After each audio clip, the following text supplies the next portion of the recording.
What would happen if you gave over 1,000 Minecraft players a Minecraft world and told them they could do whatever they wanted? Would they build bases and incredible structures, or would they tear the server down to the ground? You would expect that after weeks on a server with no rules, everything would be destroyed. But what if the server shut down after 24 hours? With such a time constraint, what would this server look like? Around a month ago, I had this idea, and just 2 days ago, I pinged my Discord server and wrote a community post saying how I would be opening up a Minecraft SMP where players could do what they liked. But here's the catch. After 24 hours, the server would be deleted, gone from existence, never to be seen again. Through stories of betrayal, battle, and destruction, here's exactly what happened.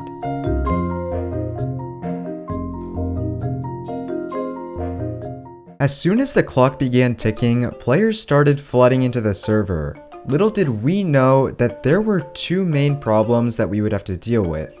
1. X-rayers and hackers. Although we had made it clear that hacking wasn't supposed to happen, we were a bit lenient and ended up not banning everyone as long as they owned up to their mistakes. Okay. No, I want to wait for him. Let's just look at his mining patterns. Guys, this is extremely sus. This is hilarious. Oh, there's no diamonds. Wait, is he going for the Y level? Oh, he's at 12. Okay. You can see me, right? Yeah. There's diamonds right here. Okay. Oh, is he gonna go? Is he... Oh! Dude, He's X-raying. Stuff. And he's like, stop. Oh my. Well, I want to troll this kid before we met. Yeah, I want to troll this kid too. I'm gonna wait for him to get into. Is he X-raying to another? There's diamonds on his right. Diamonds on his right. Oh, Oh my god. Yo, he's X-raying. Oh my. Yo. Watch this.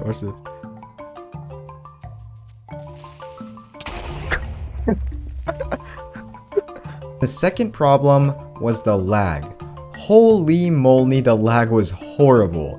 When 80 players are online loading chunks and doing whatever they want, it's not easy to stop this lag. On top of that, I made a massive mistake of enabling lag machines on the server. I got info that someone had created 5 of them across the map, which probably destroyed the entirety of the SMP.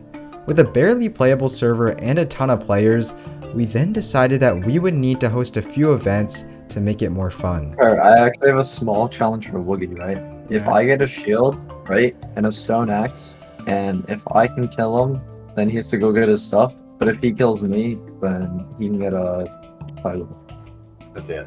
3, 2, 1, go. Slash kill Woogie.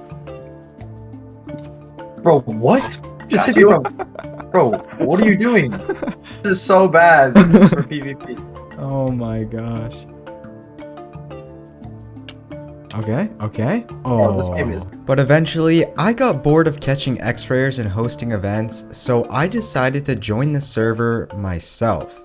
Upon joining, I decided to look at the base of the strongest nation on the server. I don't remember their name, but they were targeting a player by the name of Ed399. I felt horrible.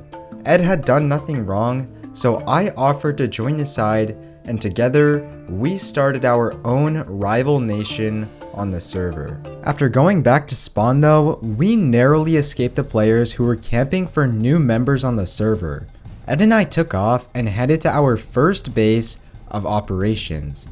But after looking around for a bit, we found that it was already inhabited by a random player.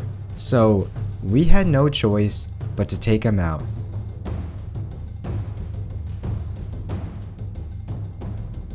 But even after a successful takeover on the island, players were continuously flocking to the area. With little food and little resources, we were forced to defend the island with everything we had. Although players with diamond gear were after us, we managed to secure the location and decided to name it the Orange Soda Outpost. We made some walls, got some stuff, but Ed unfortunately logged off, never to be seen again. With Ed gone, I decided to head back to spawn where a lot more action was going on. I wanted to sneak around the base where Ed had been attacked. So I went, but ultimately got caught. The two strongest members of that nation were after me, so I waited, thinking I could trick them by telling them that I would join their side. That's clearly what they wanted, because right after meeting up with them, they said if I didn't join them, they would end me. I took off and managed to make one of the craziest escapes of my life.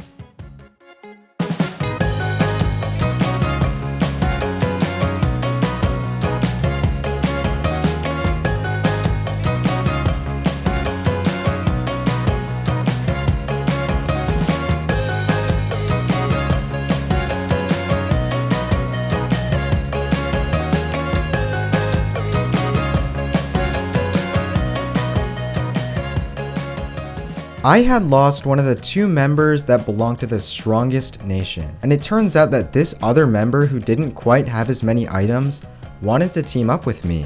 Since Ed was gone, I decided why not. While we were running though, we got attacked by two completely different players.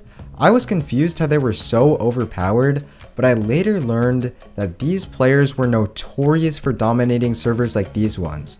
I wanted to take him down, so I pretended to become an ally of his when I really just learned the location of his base, took his stuff, and bed bombed him. And I know, it's pretty unfair, but to be honest, this was the same guy that attacked us in the middle of the woods for absolutely no reason. But after losing to this guy's teammate because of lag, I decided to call it quits and log off for the night, only to come back to this the very next day.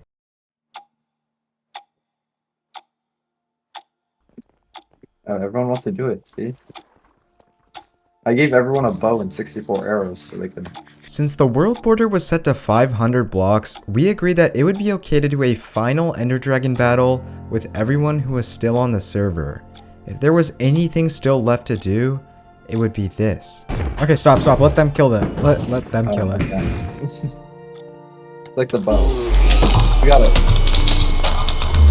We got Not the last bleak, hit. not bleak. Not blue. With that, everyone huddled together at the world spawn point as friends, enemies, and strangers said goodbye for the very last time. And you're probably wondering, why would I ever do such a thing? Why would I let players create such incredible creations but then force them to say goodbye? Well, that's the true beauty of it. Knowing that everything would be deleted after a day, players still built and created and met new people. In such a short span of time, they had created something incredible, a piece of history that will forever be embedded but never be seen again. Also, there's a good chance that I'll do this again, but for a longer period of time. If you want to be notified so you can play on it, make sure to subscribe and I'll make a community post as soon as it's released. With that, I hope you enjoyed the video. Alright. It's a porch.